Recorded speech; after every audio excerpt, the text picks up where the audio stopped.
श्री स्वामी समर्थ. स्वामी कृपा ज्योतिषमध्ये मी भास्कराचार्य मंजुषा जोशी आपलं हार्दिक स्वागत करते आपल्या यूट्यूब चॅनलवरती. सर्वांना सर्वप्रथम मनपूर्वक आभार मानू इच्छिते, कारण आज आपण सर्वजण भरभरून प्रतिसाद देत आहात. आपल्या या यूट्यूब चॅनलला प्रेम, लाईक रूपी शुभेच्छा देत आहात, तर त्याबद्दल सर्वांचे मनपूर्वक आभार. आज आपण पाहणार आहोत वृषभ राशीच्या जातकांना, अर्थात तुम्हाला मार्च 2024 हा संपूर्ण महिना कसा राहणार आहे. या महिन्यामध्ये तुम्ही कोणकोणत्या गोष्टी करायच्या आहेत, कोणत्या गोष्टींमध्ये यश संपादन होणार आहे, याबद्दल माहिती समजून घेताना सर्वप्रथम आपल्याला सांगू इच्छिते की आजची ही माहिती अतिशय खास आहे तुमच्यासाठी. हा व्हिडिओ सुरुवातीपासून शेवटपर्यंत श्रवण करावा.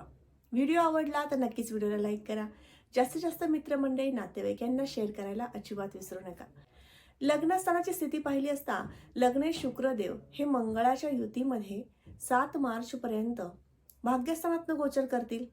अर्थात भाग्यस्थानातनं गोचर तुमच्यासाठी नवनवीन संधी उपलब्ध करून देणारं आणि करिअरला, अर्थात तुमच्या व्यक्तिमत्वाला उंची निर्माण करून देणारं असं ठरणार आहे. परंतु मंगळाच्या युतीत असल्यामुळे या महिन्याचा पहिला आठवडा तुम्हाला थोडासा रागीटपणा जाणवू शकतो. त्यानंतर दुसऱ्या आठवड्यापासून तुमच्या स्वभावामध्ये सौम्यता येऊ शकेल. शुक्रदेव कुंभ राशीतनं कर्मस्थानातनं जेव्हा गोचर करतील, अर्थात 7 मार्च नंतर तुम्हाला वैयक्तिकरित्या कामामध्ये व्यस्त करतील. कामाची आवड, कामाची आसक्ती निर्माण करून देतील आणि त्यामधनं लाभही मोठ्या प्रमाणात प्राप्त करून देतील. याचबरोबर षष्ठस्थानाच्या दृष्टीने विचार केला असता, आरोग्याच्या दृष्टीने विचार केला असता, षष्ठे सुद्धा शुक्रदेव आहेत, अर्थात तुळ रास आहे. म्हणजे शुक्रदेवांची स्थिती इथेही पाहणं गरजेचं ठरतं. शुक्रदेव 7 मार्च पर्यंत मकरेतनं गोचर करतील, अर्थात थोड्याशा प्रमाणामध्ये उष्णतेचे विकार उद्भवू शकतात किंवा गुडघेदुखी, सांधेदुखीचे विकार होऊ शकतात. परंतु पहिल्या आठवड्यापर्यंतच तुम्हाला तब्येतीच्या तक्रारी किरकोळ प्रमाणात, अगदी किरकोळ प्रमाणात जाणवू शकतात. याचबरोबर यानंतर अर्थात कुंभ राशीत जेव्हा शुक्रदेव जातील त्यावेळेस तुम्हाला आरोग्यम धनसंपदा म्हणता येईल. प्रत्येक गोष्टीमध्ये आनंद प्राप्त करून घेण्यासाठी तुम्ही उत्साहाने परिपूर्ण असे व्यक्तिमत्व तुमचे राहू शकेल. याचबरोबर बुधदेवांची स्थिती पाहिली असता बुधदेव 7 मार्च नंतर मीन राशीमधनं गोचर करतील. तोपर्यंत ते कुंभ राशीतनं गोचर करतील, अर्थात तुमच्या कर्मस्थानातनं गोचर करतील. कर्मस्थानातलं गोचर अतिशय लाभदायक म्हणता येईल. उद्योग व्यवसायातनं, नोकरीतनं लाभ प्राप्त करून देणारं, फल प्राप्त करून देणारं, आर्थिक लाभ प्राप्त करून देणारं ठरणार आहे.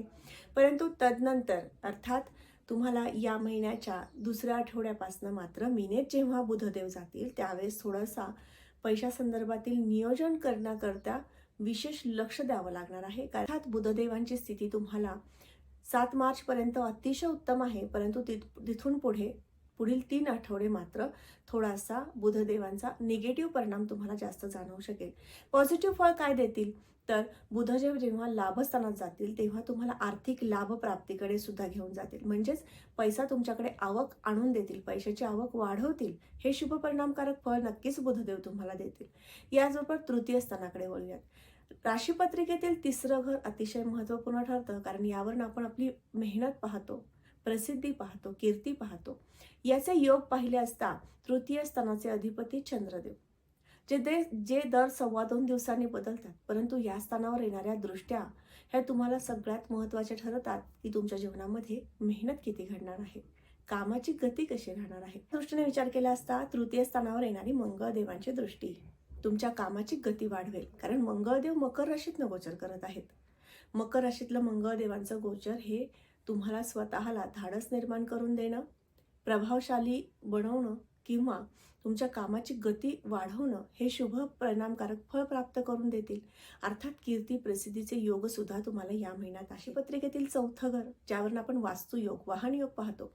अर्थात हे योग आपण दररोज घेत नाहीत, वाहन वास्तू आपण रोज घेत नाही किंवा रोज त्या गोष्टीबद्दल सातत्याने विचार करत नाही. परंतु ज्यांना वास्तू घ्यायची आहे, वाहन खरेदी करायचं आहे, त्यांच्यासाठी योग पाहिले असता या महिन्याच्या दुसऱ्या 15 अर्थात 15 तारखेनंतर वास्तू घेण्याचे किंवा वाहन खरेदीचे मोठ्या प्रमाणात योग शुभ प्रमाणात आहेत. तुम्ही त्यानंतर घेऊ शकता, वास्तू खरेदीसाठी जाऊ शकता. अर्थात हे जर तुमच्या जन्मलग्न पत्रिकेप्रमाणे पाहिलं गेलं तर नक्कीच तुम्हाला आणखीन अचूक निर्णय मिळू शकतील. परंतु राशीपत्रिकेप्रमाणे आपण चंद्र राशीप्रमाणे माहिती घेतोय, त्यामुळे चंद्र राशीप्रमाणे या महिन्याच्या दुसऱ्या 15 तुम्हाला वास्तूचं सौख्य मोठ्या प्रमाणात प्राप्त होऊ शकेल. याबरोबरच पंचम स्थानाकडे वळूयात. शिक्षणा बाबतीमध्ये कुठे ॲडमिशन घ्यायचं असेल तर या महिन्यातील पहिला आठवडा अर्थात 10 तारखेपर्यंत तुम्ही ॲडमिशन करून घ्या. तुम्हाला त्या ठिकाणी ॲडमिशन केल्यानंतर मन लागणं, अभ्यासामध्ये एकाग्रता वाढणं किंवा लगेचच ते आकलन होणं, तो अभ्यास आत्मसात होणं असे शुभपरिणामकारक फळ प्राप्त होतील. मग परीक्षेसाठी तुम्हाला अभ्यासाची तयारी सुरू करायची असेल तर या महिन्याच्या पहिल्या आठवड्यापासून सुरू करा. म्हणजे नक्कीच तुमच्या अभ्यासाची तयारी जय्यत रीतीने सुरू होईल आणि अभ्यासामध्ये मन एकाग्र होण्यासाठी मदत होईल. अर्थात पुढील आठवड्यामध्ये म्हणजेच दुसऱ्या, तिसऱ्या आणि चौथ्या आठवड्यामध्ये थोडासा अभ्यासाकडे दुर्लक्ष होण्याची शक्यता आहे. म्हणून ह्रीं बुधाय नमः हा जप यासोबत चालू ठेवा. म्हणजे अभ्यासातील एकसंगता, सातत्य तसेच राहील. याबरोबर प्रेम प्रणयाच्या दृष्टीने विचार केला असता हा महिना तुमच्या प्रियकर किंवा प्रेयसीसाठी अतिशय लाभदायक म्हणता येईल. एकमेकांना समजून घ्याल, एकमेकांच्या सोबत एखाद्या ठिकाणी पर्यटनाचे योग येतील. धार्मिक स्थळांना सुद्धा भेट देण्याचे योग आहेत या महिन्यामध्ये. नक्कीच तुम्ही एकमेकांना वेळ देऊ शकणार आहात. कुठल्याही प्रकारच्या संघर्षदायी परिस्थिती या महिन्यात उद्भवणार. याबरोबर षष्ठ स्थानाकडे वळूयात. षष्ठ स्थानावरनं मोकळी जागा खरेदीचे योग, राजकीय क्षेत्रातील योग पाहिले जातात आणि त्या दृष्टीने विचार केला असता शुक्रदेवांची स्थिती अतिशय उत्तम आहे. त्यामुळे जागा खरेदी विक्री संदर्भातील व्यावसायिक वर्गाला हा महिना विशेष लाभदायक म्हणता येईल. कारण लाभस्थानातनं शुक्रदेवांचं गोचर होणार आहे. त्यामुळे विशेष तुम्हाला लाभही प्राप्त होतील आणि कर्मस्थानातलं गोचर शुक्रदेवांचं हे अतिशय तुम्हाला लाभदायक ठरू शकेल. बरंच तुम्हाला राजकीय क्षेत्रात सुद्धा उत्तम रीतीने प्रगतीचा कालावधी आता सुरू होत आहे. याबरोबरच सप्तम स्थानाकडे वळूयात. सप्तम स्थानावरून आपण आपल्या जोडीदाराचं सौख्य पाहतो, त्यांच्यासोबतची साथ सोबत पाहतो. या दृष्टीने विचार केला असता सप्तमेश मंगळदेव, मंगळदेवांचं गोचर भाग्यस्थानात होत आहे 15 मार्चपर्यंत. त्यामुळे 15 मार्चपर्यंत तुमच्या जोडीदाराचं सौख्य तुम्हाला अतिशय उत्तम प्रकारचं मिळेल. परंतु ज्यावेळेस मंगळदेव कुंभ राशीतनं गोचर करण्यास सुरुवात करतील, अर्थात कर्मस्थानातनं गोचर करण्यास सुरुवात करतील, तिथून पुढे मात्र तुमच्या दोघांमध्ये तणावदायी परिस्थिती निर्माण होऊ शकते. किरकोळ प्रमाणामध्ये एखाद्या विषयावरती वाद, संघर्षदायी परिस्थिती निर्माण होऊ शकते.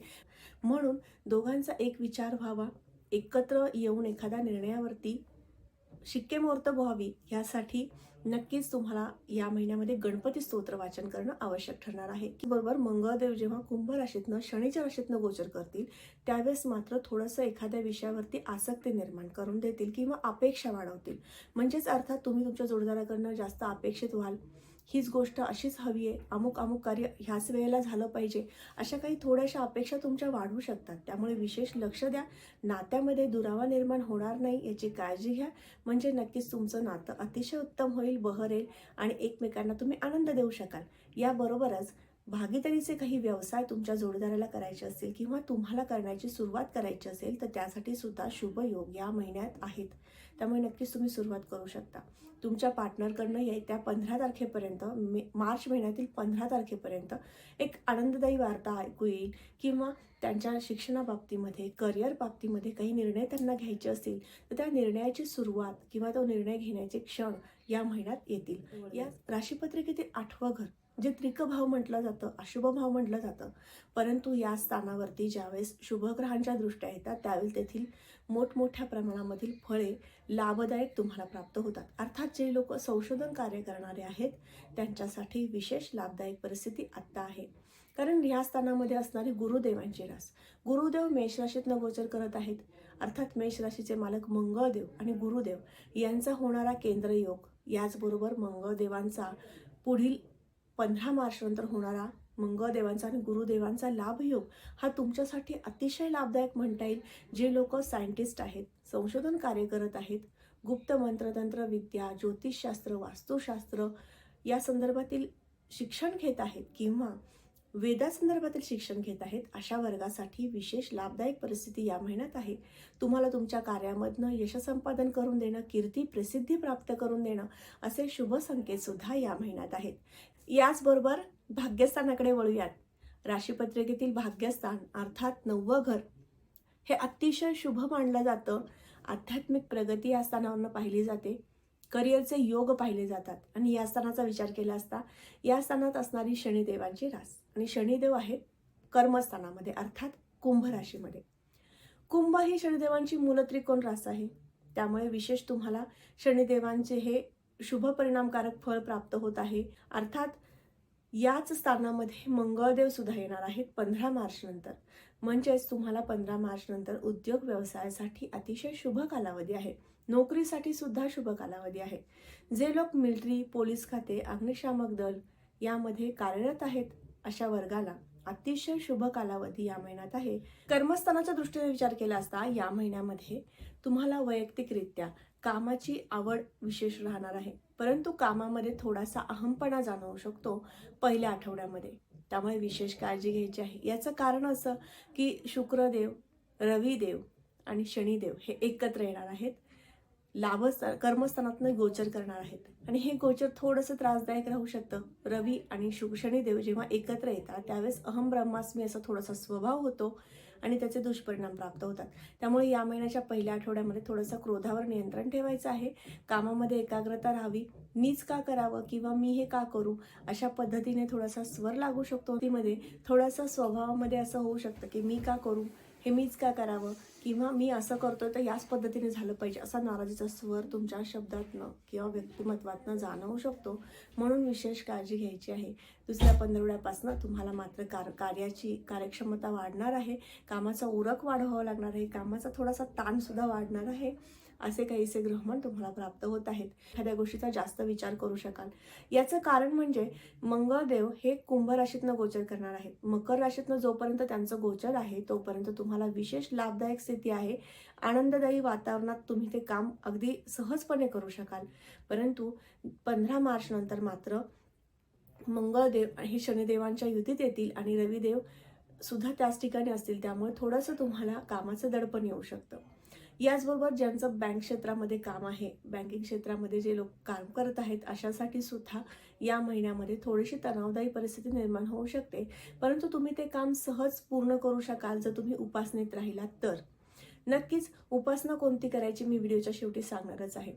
याचबरोबर उद्योग व्यवसायाच्या दृष्टीने विचार केला असता लोखंडासंदर्भातील कामे करणारे वर्ग, याचबरोबर कन्स्ट्रक्शन क्षेत्र, सिव्हिल इंजिनियर तुम्ही असाल तर तुमच्यासाठी सुद्धा हा महिना विशेष लाभदायक आणि याचबरोबर ज्यांचा खरेदी विक्री व्यवसाय आहे अशा वर्गाला सुद्धा उत्तम प्रकारचे यश प्राप्त करून देणारा हा महिना ठरणार आहे. कारण शनिदेव हे त्यांच्या युतीत आहेत, परंतु जोपर्यंत रविदेव आणि शनिदेवांची युती आहे तोपर्यंत मात्र थोडासा संघर्षदायी कालावधी राहणार आहे.